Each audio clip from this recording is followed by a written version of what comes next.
ನಾನು ಶ್ರೀ ಬಸಪ್ಪ ತಳವಾರ್, ಅಧ್ಯಕ್ಷರು ಅಖಿಲ ಕರ್ನಾಟಕ ಮಾಜಿ ಸೈನಿಕರ ಸಂಘ ಬೆಳಗಾವಿ. ಇವತ್ತಿನ ದಿನ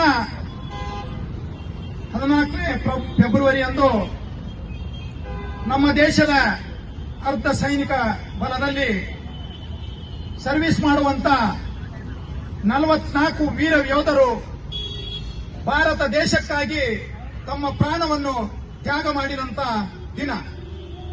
ನಾವೆಲ್ಲರೂ ಸುಖ ಸಂತೋಷ ನೆಮ್ಮದಿಯಿಂದ ಇಲ್ಲಿ ನಾವು ಬಾಳಬೇಕಾದರೆ ಅಲ್ಲಿ ದೇಶದ ಗಡಿಯಲ್ಲಿ ವೀರ ಯೋಧರು ತಮ್ಮ ಪ್ರಾಣವನ್ನು ತ್ಯಾಗ ಮಾಡಿ ನಮ್ಮ ರಕ್ಷಣೆಯನ್ನು ಮಾಡುತ್ತಾರನ್ನುವುದನ್ನು ಇವತ್ತು ನಾವು ನೆನೆಸಿಕೊಳ್ಳಬೇಕಾದಂತಹ ದಿನ ಅನ್ನೋದು ನಾವು ಸ್ಮರಿಸಬಹುದು. ಮತ್ತು ಇವತ್ತು ಅಖಿಲ ಕರ್ನಾಟಕ ಮಾಜಿ ಸೈನಿಕರ ಸಂಘದ ವತಿಯಿಂದ ಹಾಗೂ ಬೆಳಗಾವಿ ಜಿಲ್ಲೆಯ ಎಲ್ಲ ಸೈನಿಕರ ವತಿಯಿಂದ, ಸೈನಿಕ ಕುಟುಂಬದ ವತಿಯಿಂದ, ವೀರ ನಾರಿಯರ ವತಿಯಿಂದ ನಾವು ಎಲ್ಲರೂ ಪ್ರಾರ್ಥನೆ ಮಾಡುತ್ತೇವೆ. ಆ 44 ಜನ ವೀರ ಯೋಧರಿಗೆ ಆತ್ಮಕ್ಕೆ ಶಾಂತಿ ಸಿಗಲಿ, ಮತ್ತೆ ಅವರು ಹುಟ್ಟಿ ಬಂದು ಈ ದೇಶದ ಸೈನಿಕರಾಗಲೆಂದು ನಾವು ಬಯಸುತ್ತೇವೆ. ಮತ್ತು ಅವರನ್ನು ಮರೆಯುವಂತಹ ಶಕ್ತಿಯನ್ನು ಅವರ ಕುಟುಂಬಕ್ಕೆ ಕೊಡಲಿ ಮತ್ತು ದೇಶದ ಜನರು ಸದಾ ಅವರನ್ನು ನೆನೆಸಲಿ ಅಂತ ದೇವರಲ್ಲಿ ನಾವು ಪ್ರಾರ್ಥನೆ ಮಾಡ್ತೀವಿ.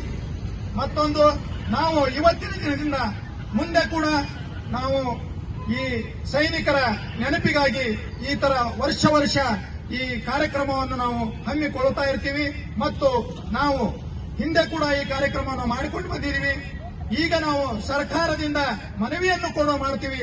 ಈ 44 ಯೋಧರ ಪರಿವಾರಕ್ಕೆ ಸಿಗಬೇಕಾದ ಎಲ್ಲ ಸೌಲಭ್ಯಗಳನ್ನು ಕೊಡಬೇಕು ಮತ್ತು ಅವರ ಮಕ್ಕಳಿಗೆ ಶಿಕ್ಷಣದ ಸೌಲಭ್ಯ ಮತ್ತು ಅವರಿಗೆ ಯಾವ ರೀತಿ ದೇಶಕ್ಕೆ ಅವರು ಪ್ರಾಣವನ್ನು ತ್ಯಾಗ ಮಾಡಿದ್ದಾರೆ ಅವರಿಗೆ ಸಿಗಬೇಕಾದ ಗೌರವವನ್ನು ಸರ್ಕಾರ ಕೊಡಬೇಕೆಂದು ಈ ಮೂಲಕ ನಾನು ಸರ್ಕಾರಕ್ಕೆ ಮನವಿ ಮಾಡಿಕೊಳ್ತಾ ಇದ್ದೀನಿ.